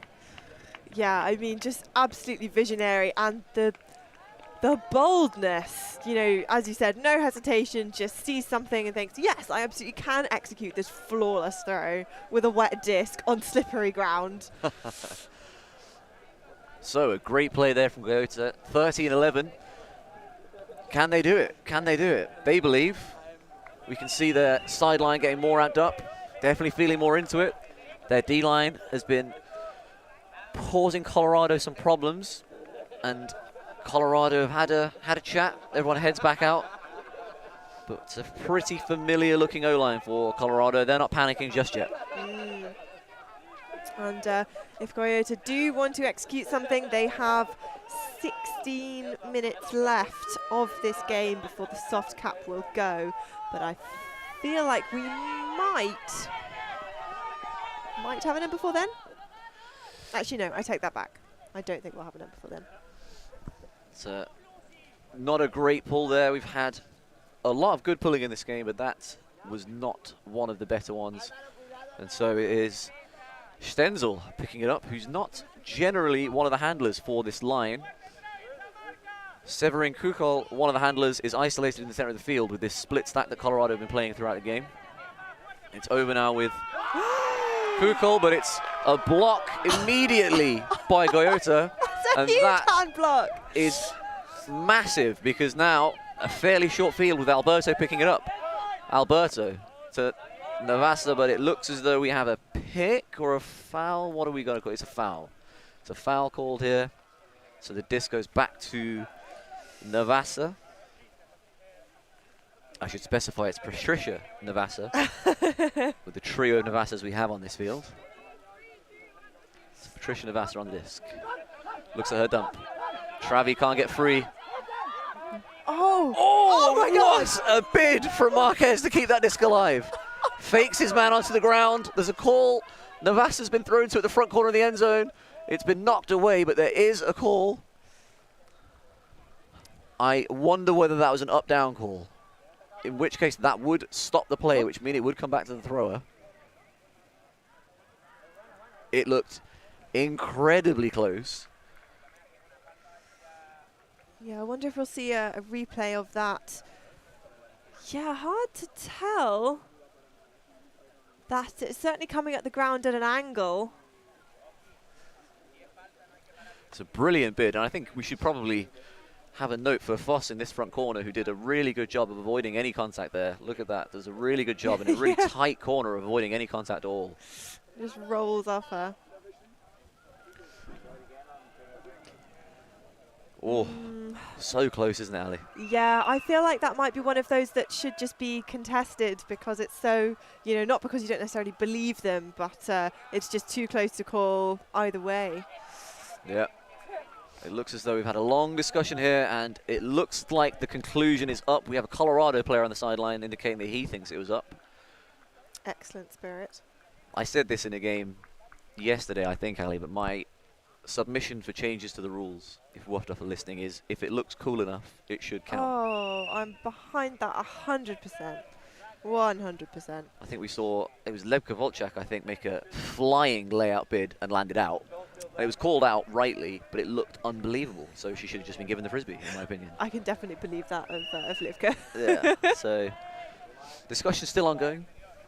Discussion's still ongoing here. I think 30 seconds is officially meant to be the time limit before a discussion is just kind of ruled as contested. Yeah. I feel like that is quite a short amount of time, the 30 seconds. What's our conclusion here? It looks as though Marquez has the disc in his hands. So we'll be coming in, the indication seems to be that it'll be coming in with Marquez on 0, which makes sense. If the call was down, then there would have been no chance for the stall to start. So we'll have Patricia coming back to where she was. When the catch happened, yeah. Yes. Okay, there we go. Good chat, maybe a little long, but a good resolution. And it seems like good spirit all around, so well done both teams. Marquez with the disc. Marquez with that pop over the top. Oh, but can't quite get there. Just out of the reach of Monterde, who we've seen flying around all game. So if it's just out of his reach, you know it was a little off target. But Colorado now have to go the whole length of the field, and this Guayota D has been really tight the last couple of points. Bomb comes out. Could see him winding up for it the whole way. Stenzel's underneath it. Great read from Stenzel. He's got the disc. Now with Kukol. Kukol back. And now it's up the line with Brinker. Brinker back to Foss. What an IO backhand that is, and what a catch that is, but he's been ground stripped, Stenzel ground stripped, and that is a shame because that was a really nice pass and a fantastic catch. Oh, I bet you that looked cool. Space down the line for Marquez. Navasa's wide open, but Marquez swings it across. Oh my God! That's a great catch from Alberto. Oh my God! He looked like a salmon leaping upstream. Navasa still poached. She's got plenty of space. Now she's got the disc. She's going for Marquez. Marquez has taken 2 men with him, and Navasa bangs it. Oh, just too far for Monterde. But the last few possessions here have been seat your pants stuff, Ali. This has been really exciting. Oh my God! Yeah, we've just had players flying everywhere. I guess because the ground is soft enough, they feel like they can just throw themselves onto it with wild abandon without, you know, jarring anything too much. But definitely asking a lot of her receiver there. There was a lot of mustard on that disc. Certainly was, and as we said when he was just overthrown in the last one, Monterde has been throwing himself around all game, so he's been putting his body on the line, and you know if that was in any way catchable, he would have been laying out for it again. Yeah, absolutely. So, Colorado, full field to go again.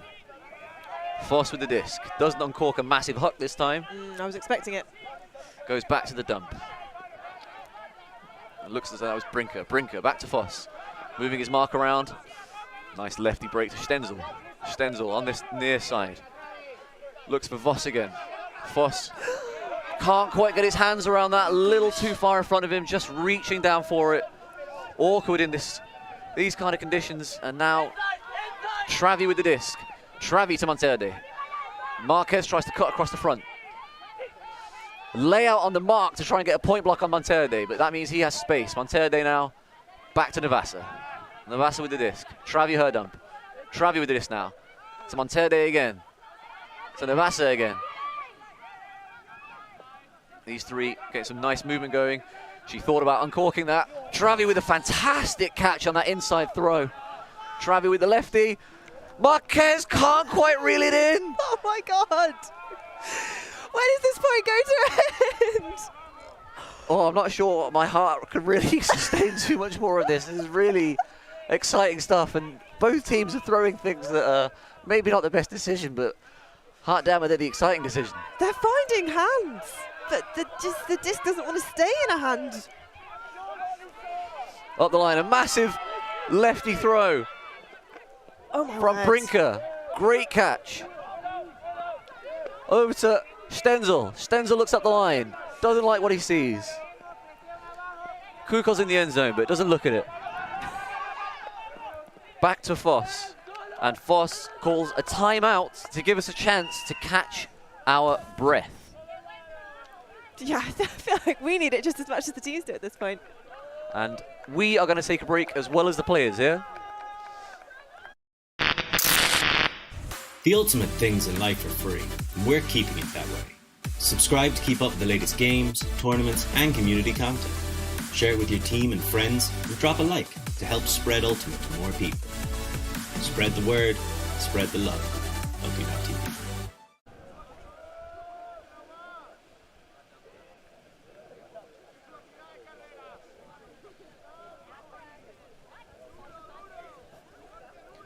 And we are back. We've caught our breath. Ali's had some of her iced tea. I've slunk back in my chair to kind of catch my breath. What a point we're seeing here, Ali. Yeah, I mean, just absolutely incredible scenes. And I really, really cannot wait to see how this game ends, because it really feels like it is anybody's game at this point. Both teams making incredible plays on offense and on defense. It has been a fantastic game so far. Well done to all of the patrons who chose this game. I think we've all got our money's worth out of it. Both these teams giving us everything they've got in what is a pretty important game, because this is going to count towards seedings, standings. Cool points. Cool points. We've seen a lot of cool points. I think, like you said, Ali, this ground is quite soft, so it probably doesn't hurt that much when you land. And also, it's so wet, you can just slide all the way through. I imagine there's also an element of, this is the last game of the day, we get to go and have dinner after this and shower.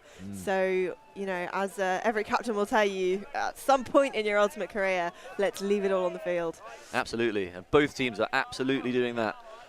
So Foss on the disc. Foss, isolation at the front, but he doesn't like what he sees there. So we come back to Brinker, and that is another block by Guayota, and they have another chance here. Alberto picking up the disc. And he's got someone going deep, and he goes for it. Can Monterde get underneath it?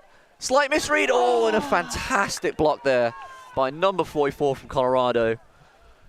Getting there just in time. It looked as though it was going to fall into the hands of the number 2 for Guayota, who read it perfectly, but jumps up, swipes a hand at it, knocks it away, and Colorado have yet another chance to get. This is a hold for Colorado, I believe, Ali, isn't it? Let me double check.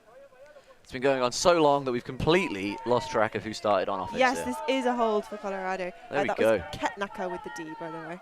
Feels like an eon ago that we started. Nice inside throw there. Stenzel with the disc. Stenzel turns down that deep throw. Fantastic dump marking there. But it's over on the break side to Kukal, and Kukal goes deep. Looking for Lisa Kukal, but she can't quite reel it in. And it looks as though there's been a foul call there. Some contact perhaps on that shot. They're looking, I think, for the language barrier to be bridged here. But Lisa Kukal calls a foul on that deep shot from, I assume, her husband. Is that right, Ali? Am I assuming wrongly there? Yes, I think you're right. It's a close call.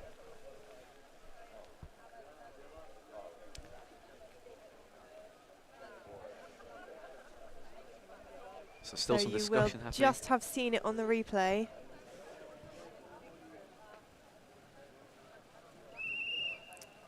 Doesn't look like that much contact, but I don't know. Not sure what the argument that could be made there is. No, it's difficult to tell whether there's contact before the attempted. Oh, okay, there we go. The call's retracted, so it is a turnover,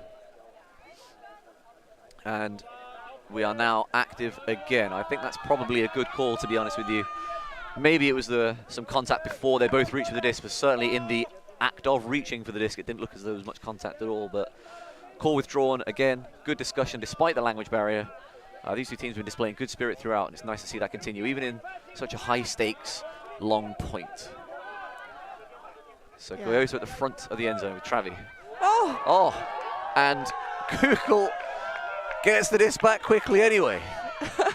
After all that. All that discussion, all he needed was let them play, and she'll get the D anyway. So Foss picks it up. Lefty, who's thrown some wonderful passes so far in this game.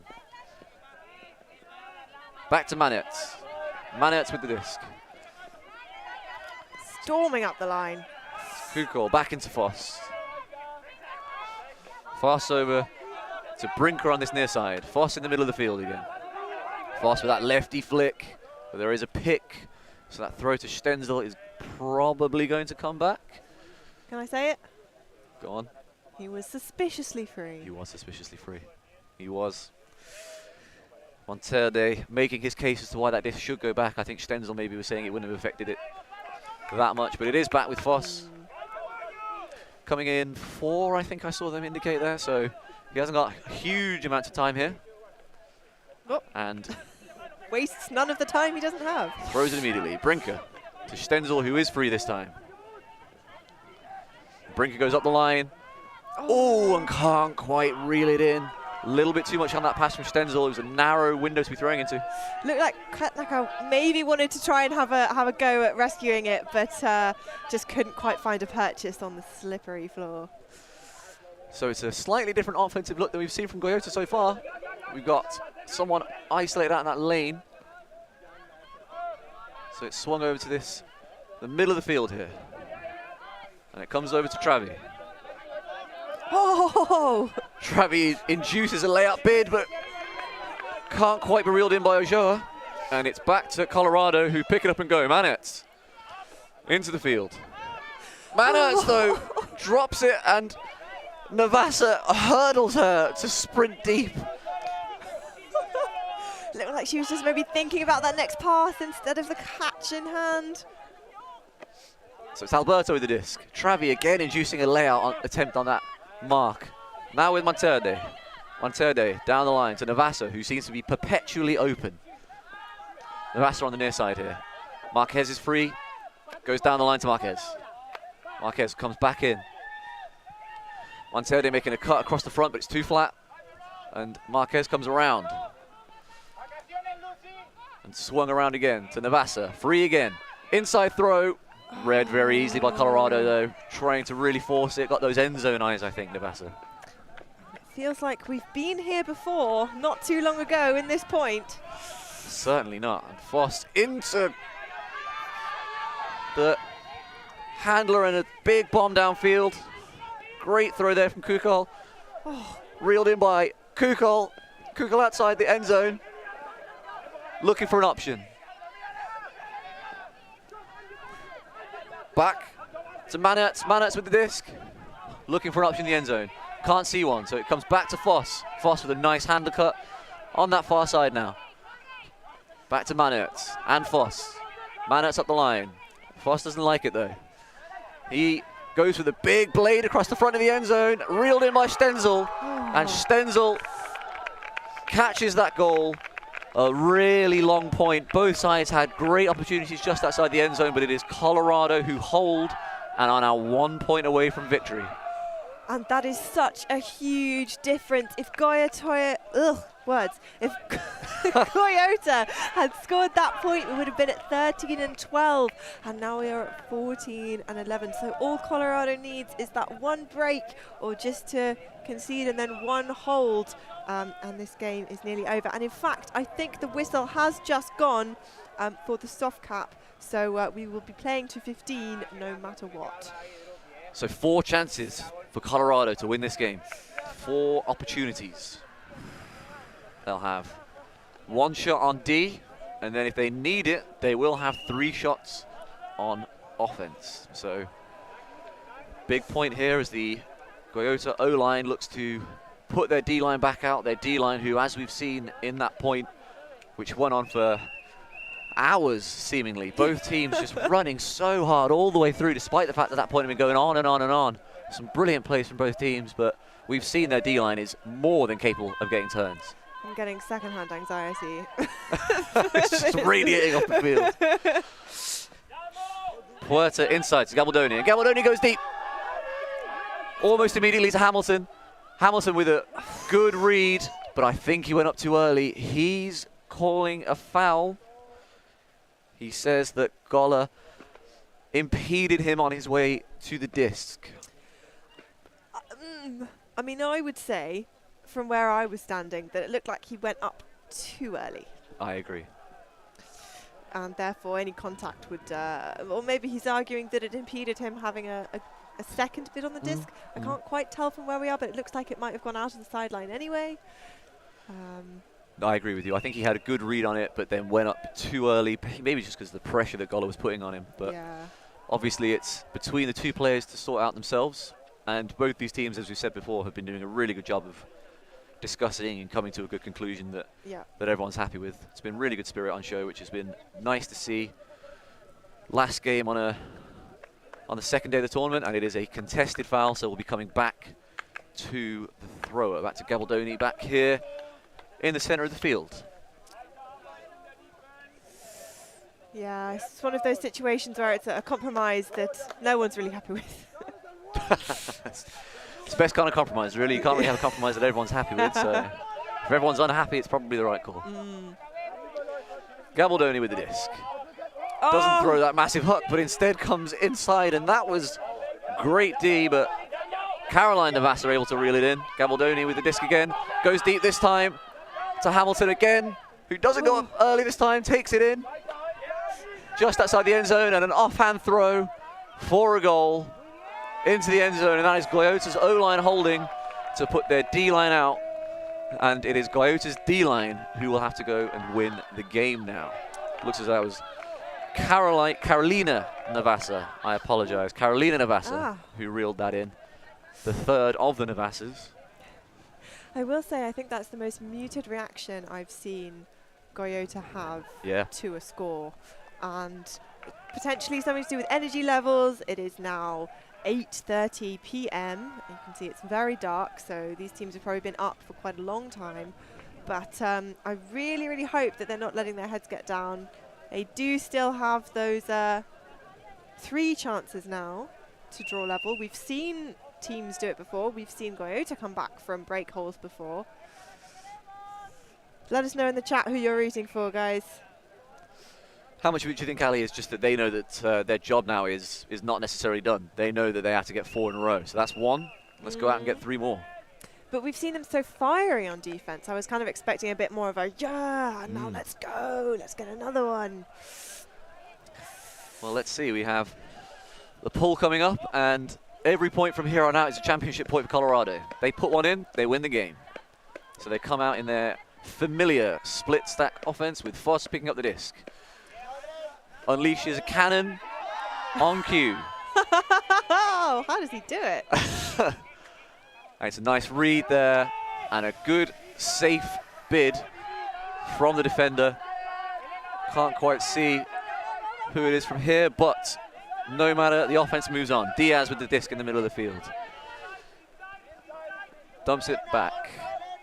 Now with Navassa. Christina Navassa on the disc. She goes back over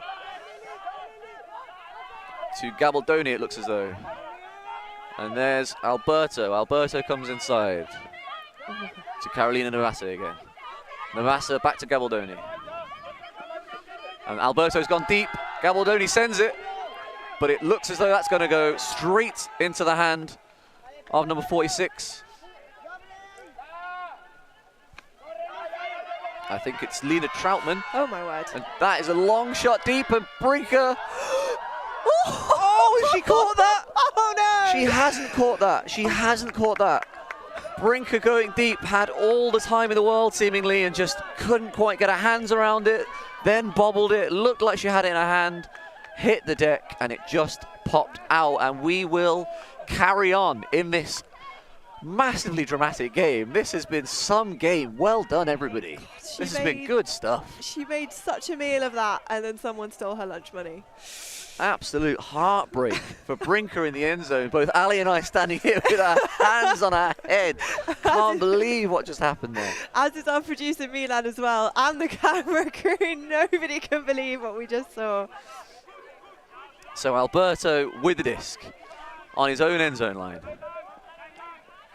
He's throwing some spicy stuff, but he's looking. He's a high stall count, and that scuba comes out, and that is pinpoint, and that is such a casual catch given the game situation. And it's with Gabaldoni on that far sideline. Gabaldoni's looking for an option. He hasn't got anything he likes. He must be getting high in the stall count again. Finally gets a nice, easy pass to Christina Navassa over here.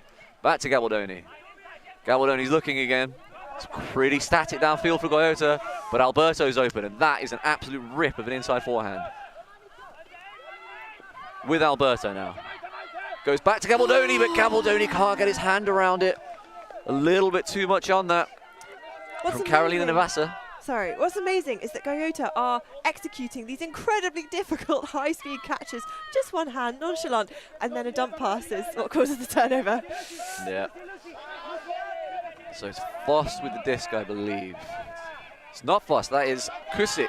Kusik with the disc, that is Foss, who unleashes a long disc. And again, it is a throw straight to the hands in the end zone, and it's just dropped again. I believe that's Lena Troutman, who's been so reliable in this game. Just couldn't reel that in. 2 shots to the end zone for Colorado to win this game, and 2. Well, you can't call it anything other than a drop, really, Ali, can you? No. I mean, bad luck if you want to be very charitable, but yeah. The drama goes on. We are well past the 90-minute mark, but there are no games after this, so we can go for as long as we need to here. Lovely flow from Guayota on that far side. Travel called. Gabaldoni with the disc. Comes all the way over to this side. That is now with Navassa. Navassa back to Gabaldoni. Gabaldoni goes deep. Alberto's got plenty of room back there. And there we go. That's the break. 1 of 3 ticked off for Guayota. I have no words. I am so excited. There's the energy you're after as well, Ali. After that break, they were much louder than they were after the last point. That's true. I imagine if they score another break, the noise is going to be pretty incredible. Not just from the field. If they score another break, I think the noise is going to be incredible from the commentary team. We're getting very into this game now.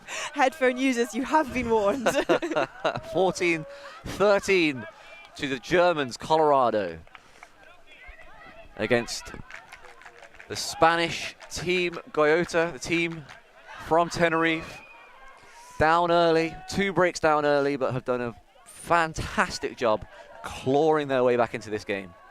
We've got an observation from the stream is that both teams are just trying to maximise their time on YouTube. I don't blame them. And listen, we could shake everyone's hand at the end. You gave us some great content. That's all what it's about. It's all the content game, and everyone's playing it brilliantly. Hashtag do it for the content. For all the content. So a pull from Guayota, coming out for the second of the 3 D points they'll need to win this game. Colorado with the disc. Kusik doesn't like anything upfield and comes back to Kuko. Back to Kusik. Kuko looked free up the line, but timing wasn't quite right. And that's Stenzel. Back to Kusik. Over here to Lisa Kuko. Lisa Kuko can't quite find Manertz coming back though, and Guayota are going to have another opportunity here. That's an uncharacteristic, unforced error on quite a simple under that we've not really seen from Colorado. I think the pressure is starting to get to these German players. So Travi, the lefty handler, pick called. Travi has been extremely creative with these throws so far. It's been some exciting stuff. Puerta had a great game, as Ali talked about earlier, in the dump spot. Hamilton upfield. Got Navas on the field. She's been open all game. Colorado have got some of their top players on this line as well. This is going to be good stuff. Lovely swing pass over to Puerta. Puerta on that far side now. Goes to Monterde. Monterde with the disc. Navas is open, but comes back is Puerta. Puerta catches it. Hamilton comes back as well. Hamilton onto that open side. Pick called, pick called. Oh, it's going to be one of those points. No, if it affected the throw from Hamilton to Puerta. Looks as though it's staying with Puerta. No, staying with Puerta. So here we go. Puerta with the disc.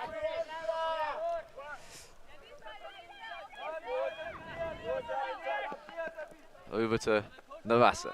Hamilton on the disc now. Hamilton fakes that boost. I was convinced there, right? He faked me out and everything. That is Navasa now. Swings it over to this far side. Puerta. Puerta with the disc, near side. Looking for Hamilton. Hamilton points up line. It's a great fake, and it comes back with plenty of space. And it's Navasa again now. Oh, and there's a turn, but there's an uncontested foul, it looks like there. Lopez saying that she felt contact on her arm, and the Colorado player doesn't contest it, and Lopez taps it in. Lopez with the disc, far side. Up the line from Puerta. Fantastic bid from Kuko, but not quite enough. Puerta on the disc. Puerta looking now, turn to the dump. Puerta goes with a high release, which is not going to get there. That's Manertz intercepting. Colorado now with the disc. Opportunity to win this game. That's Kusik with the disc again. Handling in their own half here, near their own brick mark. Kusik with an inside throw, and it's blocked by Puerta. Puerta extends his left hand out, knocks that throw away, intended for Kuko. Couldn't quite get there. Yeah, some incredible dump defense there. And just overall defense. I mean, God, both of these teams are doing incredible things on O and on D. Travis Puerta, massive bid again from Kuko. He's throwing himself all over the place, but Puerta's able to get there. Navasa, open again. On the front corner, looking for an option. Doesn't throw that speculative throw to the front corner. We're with Hamilton, fakes the break. Hamilton looking for something. He's got Navasa if he needs her. Nothing there he likes. But the inside break to Puerta. Is that a goal? That is a goal! Puerta has scored, and we are going to Universe Point. My jaw is on the floor. This game, I mean, we called it from the start. It's been tight all the way through. The biggest lead we've had is 4 points. What an incredible game. What a comeback from the Spaniards. This has been fantastic. If you want to be part of choosing these games, you can subscribe. You can become a patron. You can join the rest of the crew that have chosen this game. Well done to everybody who's voted, because you've chosen an absolute stormer of a game. And it looks as though we have a timeout. I'm not 100% sure who's called it, but whoever called it, it was a good idea. Oh, yeah.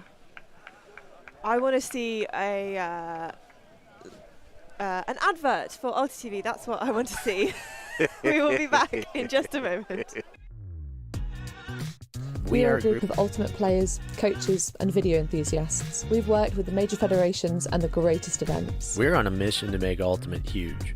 We want our videos and live streams to be free to watch, We want to make stories that not only reach you, but also reach people outside the Ultimate community. Like and subscribe, ulti.TV, the best in the world.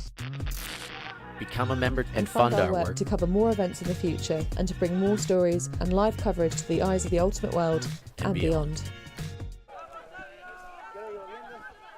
All right, welcome back. Sudden death, universe point. Here we go. Ali, what are you thinking? I'm thinking I want to see like a 1-2-1 or a 1-2-3-1. Handler dishes it off and immediately goes deep. But So, don't here we think go. it's gonna happen. Boss with the disc. Oh, and that is a poach attempt from Alberto, trying to get in front of number 9, Tim Stuhlet, who we haven't seen a great deal of in this game. On for the universe point game. On for the universe point, I should say. And Alberto, heavy contact. He looks like he's okay. He's going to have to take an injury. Yes, I think for his own safety. Yeah. I'm not sure about that positioning. It looked like it was maybe potentially a little bit dangerous, but on universe point, you know that both these teams want it so much. It can be hard to think about that when all you want to do is catch the disc. Yeah, Alberto is definitely coming into the lane that the cutter's coming into. Like you say, desperately trying to make a play. But we are back underway. Colorado with the disc. Kusic goes back to Foss.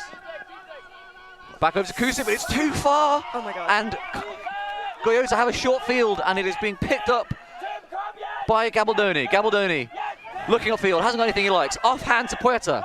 Puerta over to Navassa. Gabaldoni with the disc, looking onto that break side. Nothing he likes there. Hamilton coming under, doesn't want it.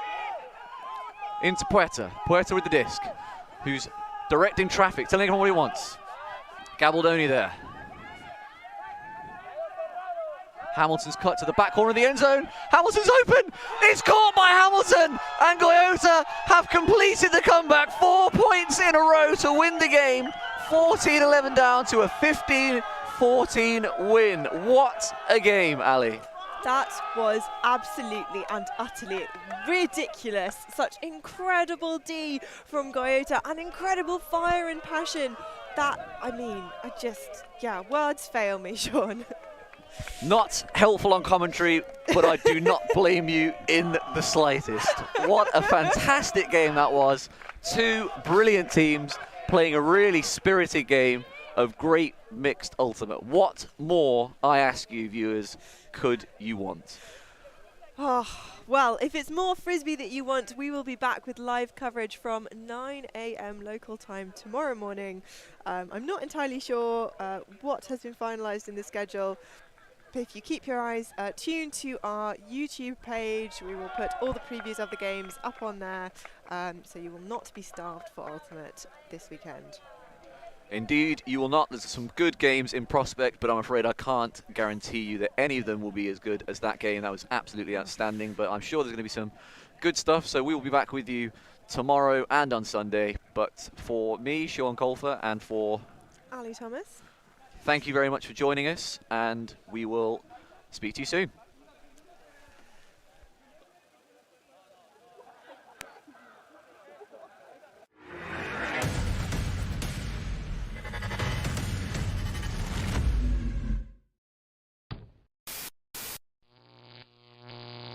ulti.TV